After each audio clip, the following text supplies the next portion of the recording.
Hi everyone, welcome back to our channel Tech Assist. Today's guide video is based on how to turn off Discover on Snapchat application.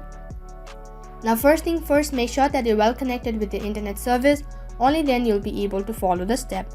Also make sure that you've updated your Snapchat application to the latest version. Now let me remind you that there's no such feature or button in order to turn off Discover on Snapchat application. Now I'll show you a quick method of how to turn off or how to remove some discovers on Snapchat application or contents on Snapchat. So make sure to watch the video till the end and follow the instruction correctly. Now without any further delay, let us get started. So first of all, you have to open the Snapchat application. Now on the home page, simply tap on the smiley icon or the filter icon, which is on the lower right corner.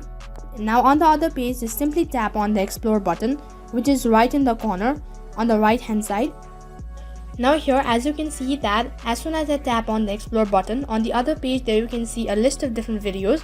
Now in order to remove them, what you can do is just simply long press on the video.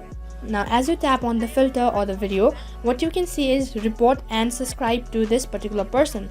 Now in case if you have subscribed to this person, so you can unsubscribe it just by swiping to the button. And in case if you have not subscribed to this person, what you can do is just simply leave it blank and then tap on report, which is right on top. Now on the other page, what you have to do is just simply give a reason why you are reporting this video, and that is how you can turn off Discover on Snapchat, or that is how you can remove content on Snapchat application. And that is all for this video. I hope the video was helpful. Make sure to like, share, subscribe and also hit the bell icon so that you never miss an update. Thank you for watching.